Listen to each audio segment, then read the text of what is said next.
ಯಾರು ಮಾಡಿದ್ದಾರೆ ನನಗೆ ಗೊತ್ತಿಲ್ಲ. ಇದು ಮಾಹಿತಿ ನಂತವ ಇರಲಿಲ್ಲ, ಇಲ್ಲ. ಅದು ಮಾಹಿತಿ ತಗೊಂಡು ಹೇಳ್ತೀನಿ. ಈಗ ಯಾರನ್ನ ಇಲ್ಲಿ ಬೆಂಕಿ ಹಚ್ಚೋದು ಕೆಲಸ ಮಾಡಬಾರ್ದು, ಬೆಂಕಿ ಆರಿಸೋದು ಕೆಲಸ ಮಾಡಬೇಕು. ಈಗ ನೋಡಿರ್ಬೋದು ನಾಗಮಂಗಲ ಗಲಾಟೆಯಲ್ಲಿ ಒಂದು ದೊಡ್ಡ ಇಶ್ಯೂ ಮಾಡಿದ್ರು. ಆವತ್ತು ಹೇಳಿದೆ ನಾನು ಈಗ ರಾಜಕಾರಣಿಗಳು ಹೇಳಿಕೆಯಿಂದನೇ ಇದೆಲ್ಲ ಗಲಭೆಗಳು ಆಗೋದು ಅಂತ ಹೇಳ್ಬಿಟ್ಟು. ನಾವು ಯಾವತ್ತೂ ಬೆಂಕಿ ಆರಿಸೋದು ಕೆಲಸ ಮಾಡಬೇಕು, ಬೆಂಕಿ ಹಚ್ಚೋದು ಕೆಲಸ ನಾವು ಯಾರೂ ರಾಜಕಾರಣಿಗಳು ಮಾಡಬೇಕು. ಅವ್ರವ್ರ ಹಬ್ಬ ಅವ್ರು ಆಚರಿಸ್ಕೊಳ್ತಾರೆ. ಈಗ ಗಣೇಶ ಹಬ್ಬ ಇಲ್ಲಿ, ಯುಗಾದಿ ಹಬ್ಬ ಇಲ್ಲಿ, ರಂಜಾನ್ ಹಬ್ಬ ಇಲ್ಲಿ, ಬಕ್ರೀದ್ ಹಬ್ಬ ಇಲ್ಲಿ, ಕ್ರಿಸ್ಮಸ್ ಇಲ್ಲಿ, ಅವ್ರವ್ರ ಧರ್ಮದಲ್ಲಿ ಅವ್ರು ಆಚರಿಸ್ಕೊಳ್ತಾರೆ. ಈಗ ಬೆಂಗಳೂರು ಸಿಟಿಯಲ್ಲಿ ನೋಡಿ ಒಂದು ಪ್ರೊಸೆಷನ್ ಹೋಯ್ತು. ನಮ್ಮ ಟ್ಯಾನಿ ರೋಡ್ ಅಂತ ಹೇಳ್ಬಿಟ್ಟು ಸರ್ವೋದಯ ನಗರ್ ಮತ್ತು ಪುಲ್ಕೇಶಿ ನಗರ್ ಕಾನ್ಸ್ಟಿಟ್ಯೂನ್ಸಿ ಬರ್ತಾರೆ. ಆ ಟ್ಯಾನಿ ರೋಡ್ ಅಂತೀವಿ ನಾವು. ಹೆಚ್ಚಿನ ಸಂಖ್ಯೆಯಲ್ಲಿ ಅಲ್ಪಸಂಖ್ಯಾತರು ಇರೋದು. ಗಣೇಶ ಪ್ರೊಸೆಷನ್ ಭಾಳ ದೊಡ್ಡದಾಗಿ ಹೋಗ್ತದಲ್ಲಿ. ನಮ್ಮ ಗುರುಗಳನ್ನೇ ನಿಂತ್ಕೊಂಡು ವೆಲ್ಕಮ್ ಮಾಡಿ ಗಣೇಶ ಕಳಿಸಿದ್ದಾರೆ. ಈಗೆಲ್ಲ ಆ ಥರ ಇದೆ. ಈ ರಾಜಕಾರಣಿಗಳು ಈ ರಾಜಕೀಯ ಬೆಳೆ ಬೆಳೆಸ್ಕೊಳ್ಳೋಕ್ಕಿದೆಲ್ಲ ಮಾಡೋದು. ಇವರು ಹೇಳಿಕೆ ಕೊಡೋದು. ಈ ಕುಮಾರಸ್ವಾಮಿ ಹೇಳಿಕೆ ಕೊಟ್ಟರಲ್ಲ, 2 ಸತಿ ಮಾಜಿ ಮುಖ್ಯಮಂತ್ರಿ ಅವರು, 2 ಬಾರಿ ಮುಖ್ಯಮಂತ್ರಿಯವರು ಏನಂತ ಹೇಳಿಕೆ ಕೊಟ್ಟರು? ಅವತ್ತು ಏನಂತ ಹೇಳಿಕೆ ಕೊಟ್ಟರು ಅವರು? ಇದೆಲ್ಲ ಒಬ್ಬ ರಾಜಕಾರಣಿ ಕೊಡೋದು. ಯಾವತ್ತು ಯಾರು ರಾಜಕಾರಣಿಗಳು ಎಲ್ಲ ಸಮಾಜಕ್ಕೆ ಒಟ್ಟಾಗಿ ತೊಗೊಳೋದು ಕೆಲಸ ಮಾಡ್ಕೊಂಡು ಹೋಗ್ಬೇಕು. ಅದೇ ಹೇಳ್ತಾ ಇರೋದಿಲ್ಲ, ಈ ಥರ ರಾಜಕಾರಣಿಗಳು ಹೇಳಿಕೆಯಿಂದನೇ ಗಲಭೆಗಳು ಆಗೋದು. ಈಗ BJP ಸರ್ಕಾರದಲ್ಲಿ ಎಷ್ಟು ಗಲಾಟೆ ಆಗಿದೆ ಲೆಕ್ಕ ಕೊಳ್ಳ? ಕುಮಾರಸ್ವಾಮಿ ಇರುವಾಗ ಎಷ್ಟು ಗಲಾಟೆ ಆಗಿದೆ ಲೆಕ್ಕ ಕೊಳ್ಳ?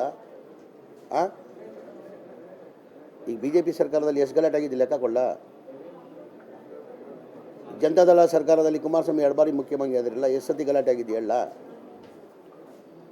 ಇದು ಯಾವತ್ತು ನಿಮ್ಮ ಮಾಧ್ಯಮದಲ್ಲೂ ನಾನು ಮನವಿ ಮಾಡ್ಕೊಳ್ಳೋದು, ದಯಮಾಡಿ ಇದು ಬೆಂಕಿ ಆರಿಸೋದು ಕೆಲಸ ನಾವು ಮಾಡಬೇಕು. ಬೆಂಕಿ ಹಚ್ಚೋದು ಕೆಲಸ ನಾವು ಯಾವತ್ತೂ ಮಾಡಿಕೊಡ್ದು. ಎಲ್ಲ ಅವ್ರವ್ರ ಧರ್ಮದಲ್ಲಿ ನಮಗೆಲ್ಲ ಕರ್ತವ್ಯ ಆಗ್ತಾನೆ. We are all Indians. ನಾನು ಮುಸ್ಲಿಮ್ ಆಗಿ ಇಟ್ಟಿರ್ಬೋದು, ಅದಕ್ಕಿಂತ ಎಲ್ಲ ವೇದಿಕೆ ಮೇಲೆ ನಾನು ಹೇಳ್ತೀನಿ. ನಾನು ಮುಸ್ಲಿಮ್ ಆಗಿರ್ಬೋದು, ಅದಕ್ಕಿಂತ ಮುಂಚೆ ನಾನು ಒಬ್ಬ ಹಿಂದೂಸ್ತಾನಿ ಕನ್ನಡಿಗ, ಆಮೇಲೆ ಮುಸ್ಲಿಮ್ ಅಂತೀನಿ ನಾನು. ಆಮೇಲೆ ರಾಜಕಾರಣಿಗಳು ರಾಜಕೀಯಕ್ಕೆ ಬಂದಾದಮೇಲೆ ಜಾತಿ ಅಂತ ಬಿಟ್ಬಿಡ್ಬೇಕು. ಜಾತಿ ಮಾಡೋರು ಮನೆಯಲ್ಲೂ ಕೂತ್ಕೊಂಡು ಜಾತಿ ಮಾಡ್ಕೊಳ್ಬೇಕು.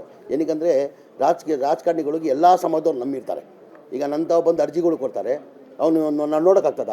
ಇನ್ನು ಹಿಂದೂ, ಇನ್ನು ಮುಸಲ್ಮಾನು, ಇನ್ನು ಕ್ರಿಶ್ಚನ್ ಅಂತ ನೋಡೋಕ್ಕಾಗ್ತದ? ಎಲ್ಲ ನಮ್ಮವರು. ಈಗ ಬಂದರು ಭಾಳ ಜನ ಅರ್ಜಿ ಕೊಟ್ಟರು, ಅವ್ರ ಸಮಸ್ಯೆಗಳು ಹೇಳಿದ್ರು. ನನ್ನ ಇಲಾಖೆ, ನನ್ನ ಡಿಪಾರ್ಟ್ಮೆಂಟ್, ನನ್ನ ಇಲಾಖೆಗೆ ಸಂಬಂಧಪಟ್ಟಂಗಿಲ್ಲ. ಬೇರೆ ಅವ್ರಿಗೇನೋ ಒಂದು ನಿರೀಕ್ಷೆ, ಜಮೀರ್ ಅವ್ರ ತಾವು ಹೋದ್ರೆ ಏನೋ ಒಂದು ಕೆಲಸ ಆಗ್ತದೆ ಅಂತ ಹೇಳ್ಬಿಟ್ಟು ಮುನ್ಸಿಪಾಲ್ಟಿದು ಯಾವುದೋ ಮನೆಗಳು ಸಮಸ್ಯೆ ನಂತಾವು ಬಂದು ಹೇಳ್ಕೊಂಡ್ರು. ಆ ಥರ ರಾಜಕಾರಣಿಗಳಿಗೆ ಜನ ನಂಬ್ತಾರೆ. ರಾಜಕೀಯಕ್ಕೆ ಬಂದಾದಮೇಲೆ ಯಾವ ಕಾರಣಕ್ಕೂ ಜಾತಿ ಮಾಡಿಕೊಡ್ದು. ಎಲ್ಲ ಸಮಾಜ ಜೊತೆ ತೊಗೊಂಡೋಗೋದು ಕೆಲಸನ ಮಾಡಬೇಕು. ಅವ್ರಿಗೇನಾಗಿದೆ BJPಯಲ್ಲಿ ನೋಡಿ, ನೀವು ಇತಿಹಾಸ ತೆಗೀರಿ. BJP ಯಾವತ್ತನ ಚುನಾವಣೆಯಲ್ಲಿ BJPಯವರು ಯಾವತ್ತನ ಅವ್ರ ಸಾಧನೆ ಕೇಳಿಬಿಟ್ಟು ಒಟ್ಟು ಕೇಳಿದಾರ? ಸಾಧನೆ ತೋರಿಸಿ. ನಾವು ಕಾಂಗ್ರೆಸ್ ಪಕ್ಷದ ಇತಿಹಾಸ ತೆಗೀರಿ ನೀವು. ಯಾವಾಗ ಚುನಾವಣೆ ಬರ್ತದೆ, ನಾವು ಜನಗಳ ಮಧ್ಯೆ ಹೋದರೆ ನಮ್ಮ ಸಾಧನೆನ ಹೇಳ್ತೀವಿ. ನಾವು ಇಂಥದ್ದು ಮಾಡಿದ್ದೀವಿ, ಮುಂದೆ ನಮ್ಮ ಸರ್ಕಾರ ಬಂದರೆ ಹಿಂಗೆ ಮಾಡ್ತೀವಿ ಅಂತ ನಮ್ಮ ಸಾಧನೆ ತೋರ್ತೀವಿ. BJPಯವರು ಯಾವತ್ತನ ಸಾಧನೆ ಹೇಳಿದಾರ? ಹಿಂದೂ ಮುಸಲ್ಮಾನ್. ಯಾವ ಹಿಂದೂನೂ ಬೇಕಾಗಿಲ್ಲ, ಯಾವ ಮುಸಲ್ಮಾನೂ ಬೇಕಾಗಿಲ್ಲ. ಅವ್ರು ಬೇಕಾಗಿರೋದು ಕುರ್ಚಿ. ಯಾವ ಹಿಂದೂನೂ ಬೇಕಾಗಿಲ್ಲ, ಅವ್ರು ಯಾವ ಮುಸಲ್ಮಾನೂ ಬೇಕಾಗಿಲ್ಲ. ಸಾಧನೆ ತೋರಿಸಿ, ಏನು ಮಾಡಿದ್ವಿ ಅಂತ ಸಾಧನೆ ತೋರಿಸು. ಮತ ಕೇಳಿ ನೀವು. ಈ ಜನಗಳಿಗೆ ಅವ್ರು ಮಾಡ್ತಾ ಇರೋದು ಬರೋ ಪೊಲಿಟಿಕಲ್ ಲಾಭಕ್ಕೋಸ್ಕರ ಅವರು.